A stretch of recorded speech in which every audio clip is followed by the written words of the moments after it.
अगर फ्रेंड्स के साथ आप लोग उम्मीद है आप खैरियत से होंगे। जैसे कि आपको पता है कि मैं डिसेबिलिटीज़ में वीडियो बनाता हूँ, तो आज का टॉपिक भी कुछ इसी तरह का है। और आज मैं बात करने वाला हूँ कि डिसेबल पर्सन के हवाले से जो है वो कौन से गवर्नमेंट्स में डिपार्टमेंट्स हैं, और जो है और वो डिपार्टमेंट जो है वो किस तरह डिसेबल पर्सन को हेल्प करते हैं, इस पर बात होगी आज। तो सबसे पहले अगर बात की जाए तो पाकिस्तान की अगर बात करें तो पाकिस्तान में जो है वो अगर सिंध हुकूमत की बात करें, सिंध प्रोविंस की बात करें, तो यहाँ पर एक डिपार्टमेंट आता है DEPT। ठीक है, इसी तरीके से अगर पंजाब गवर्नमेंट की बात की जाए तो यहाँ पर एक डिपार्टमेंट आता है empowerment and assessment of person with disability. इसी तरीके से इंडिया की बात की जाए, इंडिया के अंदर भी इसी तरह डिपार्टमेंट है, इसको हम कहते हैं social justice and empowerment of person with disability. इसमें जो है वो इस डिपार्टमेंट के अंदर मजीद डिपार्टमेंट है, और ये है empowerment of person with disabilities department. और ये जो है वो डिसेबल पर्सन के वेलफेयर्स और डिसेबल पर्सन के जो जस्टिस सिस्टम है उस पर काम करते हैं। अगर ब्रॉडली देखा जाए तो सबसे पहले अगर सिंध गवर्नमेंट की बात करें तो सोशल वेलफेयर जो है वो उसके अंडर में आता है DEPT। इसी तरह से हेल्थ डिपार्टमेंट है, इसी तरीके से जितने हॉस्पिटल्स हैं वो आते हैं। इसी तरीके से पाकिस्तान की अगर बात की जाए तो बैतुल माल एक डिपार्टमेंट है जो कि जितनी भी चैरिटीज़ हैं और जितना भी जो पॉवर्टी के हवाले से अगर देखा जाए तो वो बैतुल माल करता है। अगर आपको डिसेबल पर्सन सर्टिफिकेट बनवाना है तो डिसेबल पर्सन सर्टिफिकेट्स के लिए जो है वो सोशल वेलफेयर डिपार्टमेंट जो आपको इशू करता है डिसेबल सर्टिफिकेट। इसलिए डिसेबल पर्सन सर्टिफिकेट इंडिया के अंदर अगर आपको चाहिए तो आपको social justice and empowerment of person disability, उसमें जो है वो empowerment department of person disability जो है DEPWD के नाम से डिपार्टमेंट है इंडिया में, वो आपको डिसेबिलिटी सर्टिफिकेट इशू करने में हेल्प करता है। अगर पाकिस्तान की बात करें तो पाकिस्तान में जो है वो FBI डिपार्टमेंट है, जहाँ पे हमारे जितने भी टैक्स कलेक्ट होता है इंडस्ट्री से और जो है डिफरेंट मिल्स से, डिफरेंट सेक्टर्स जो है बिजनेस सेक्टर्स हैं वहाँ से जितना भी टैक्स कलेक्ट होता है, हमारा जितना भी रेवेन्यू कलेक्ट होता है वो हमारे पास जाता है फेडरल बोर्ड ऑफ रेवेन्यू में। फेडरल बोर्ड ऑफ रेवेन्यू जो है वो जितना भी टैक्स कलेक्ट होता है वो according to departments, according to the need of the person, जो डिपार्टमेंट्स हैं जितना भी जिनका जो एक्सपेंसेस हैं उसको एलोकेट करता है। इसी तरीके से जैसे कि फॉर एग्जांपल वो जो पैसा है वो लगना शुरू हो जाता है हमारे इंफ्रास्ट्रक्चर्स में। गवर्नमेंट जो है वो इम्प्लीमेंट कर देती है, फॉर एग्जाम्पल ब्रिजेस बनाने में लगा देती है पैसा, पब्लिक बसेस खरीदने में लगा देती है पैसा, रोड बनाने में वो पैसा लगा देती है, स्ट्रीट लाइट्स लगाने में वो पैसे को लगा देती है।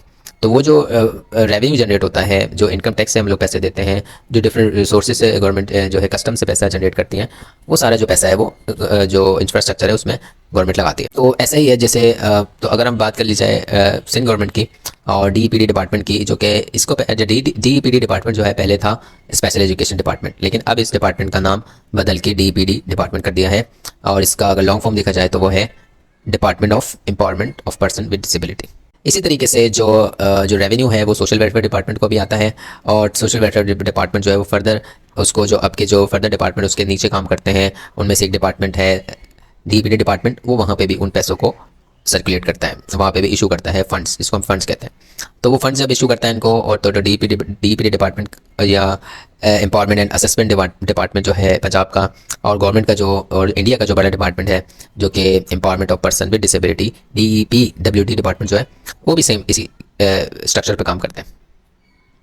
तो ये जो जो फंड्स आ जाते हैं गवर्नमेंट की तरफ से इन डिपार्टमेंट्स को, तो ये जो है वो फिर आगे इन फंड्स को फॉर रिहेबिलिटेशन जो है डिसेबल पर्सन की, वो उसके लिए इन फंड्स को यूटिलाइज़ करते हैं। जो है वो NGOs को भी प्रोवाइड किया जाता है इनमें से कुछ फंड्स को।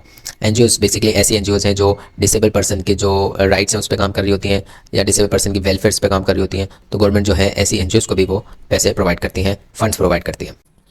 जो सोशल वेलफेयर डिपार्टमेंट है वो फर्दर जो डिफरेंट डिपार्टमेंट्स हैं उनको फंड्स एलोकेट करना शुरू कर देता है। उनमें डिपार्टमेंट्स हैं, वुमेन डिपार्टमेंट है, सोशल वेलफेयर डिपार्टमेंट के जो फर्दर डिपार्टमेंट्स हैं उनमें जो है वो DEPT डिपार्टमेंट भी है। इसी तरह अगर देखा जाए तो बैतुल माल है, और भी डिफरेंट डिपार्टमेंट्स आते हैं।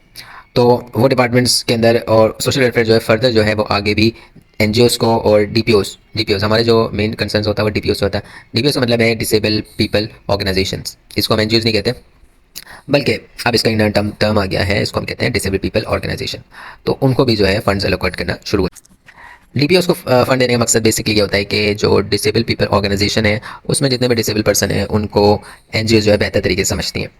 ख़ासतौर पे उनकी रिहेबिलिटेशन करना, उनको फूड प्रोवाइड करना, उनको स्किल प्रोवाइड करना, उनको रिहेबिलिटेशन देना, वो समझती है। दूसरा ये कि गवर्नमेंट जो है वो ज़ाहिर है इतने बड़े लेवल पे काम नहीं कर पाती, तो यही वजह है कि वो नीचे जो ऑर्गेनाइजेशंस काम कर रही होती हैं डिसेबल पर्सनस के लिए उनको फंड्स देती हैं, ताकि वो बेहतर तरीके से अपने मेंबर्स को फैसिलिटेट कर सकें। फंड्स देने के साथ साथ जो है वो इस तरह के डिपार्टमेंट जो है DPOs को, NGOs को इक्विपमेंट्स भी प्रोवाइड करते हैं। फॉर एग्जांपल किसी चीज़ की ज़रूरत हो वो भी प्रोवाइड किया जाता है। और अगर आपको डिसेबल पर्सन सर्टिफिकेट बनवाना हो तो भी जो है आप इन डिपार्टमेंट से कांटेक्ट करते हैं, सोशल वेलफेयर डिपार्टमेंट से, और जो है social justice and empowerment department India का जो डिपार्टमेंट है वहाँ से आप इससे कांटेक्ट करते हैं और ये आपको इशू करते हैं डिसेबल पर्सन सर्टिफिकेट। इसी तरीके से अगर फंड्स आपको फंड्स की अगर आपको ज़रूरत हो तो भी आप सोशल वेलफेयर डिपार्टमेंट से, और अगर आप इंडिया में हैं तो सोशल जस्टिस डिपार्टमेंट है, social justice and empowerment. India ने जो है वो थोड़ा डिफरेंट नाम किया हुआ है इस डिपार्टमेंट को। और अगर आपको व्हीलचेयर की ज़रूरत है, अगर आपको लगता है कि कोई व्हीलचेयर चाहिए तो आप पाकिस्तान में अगर हैं तो व्हीलचेयर के लिए बैतुल माल डिपार्टमेंट से कॉन्टैक्ट करते हैं। और वो जो है आपको व्हीलचेयर्स, ये जो भी बेसिक चीज़ें हैं, फॉर एग्जांपल फूड है, अगर आप कुछ नहीं कर रहे, अगर आप माजूर हैं या आप यतीम हैं या इस तरीके की कोई भी चीज़ें हैं तो आप जो है बैतुल माल डिपार्टमेंट से कांटेक्ट करते हैं और बैतुल माल डिपार्टमेंट जो है वो आपको प्रोवाइड करता है। सारी इन्फॉर्मेशन आपसे कलेक्ट करने के बाद सारी जो आपकी ज़रूरत की चीज़ें वो आपको प्रोवाइड करता है बैतुल माल डिपार्टमेंट जो है वो चैरिटी जितने भी कलेक्ट होती है, ज़कात, फितरात और इस तरह की चीज़ें, उनसे वो जो है रन होता है उसके सारे प्रोसेस। और जो है वो फिर जितने भी तो बैतुल माल डिपार्टमेंट जो है आपको व्हीलचेयर्स हो गई, फूड हो गया और आपको राशन हो गया, इस तरह के कपड़े हो गए, इस तरह की चीज़ें अगर आप बिल्कुल जो है गरीब हैं, यतीम हैं, माजूर हैं तो आपको ये चीज़ें प्रोवाइड करता है। अच्छा, बैतुल माल डिपार्टमेंट जो है वो चैरिटी जितने भी ज़कात हो गई, खैरात हो गई और जितना भी इस तरह का पैसा हो गया वो बेसिकली यूटिलाइज़ करता है और जो है नीडफुल पीपल जो हैं उनको उन तक पहुँचाता है। So I hope you like this video. अगर आपको वीडियो अच्छी लगी तो लाइक कीजिएगा, और कोई भी सवाल हो रिगार्डिंग स्ट्रक्चर ऑफ गवर्नमेंट का स्ट्रक्चर डिसेबल पर्सन के हवाले से तो ज़रूर पूछेगा, मुझे खुशी होगी आपको इसका जवाब देने में, और बताइएगा वीडियो कैसी लगी है। And I see you in the next video. Thank you very much.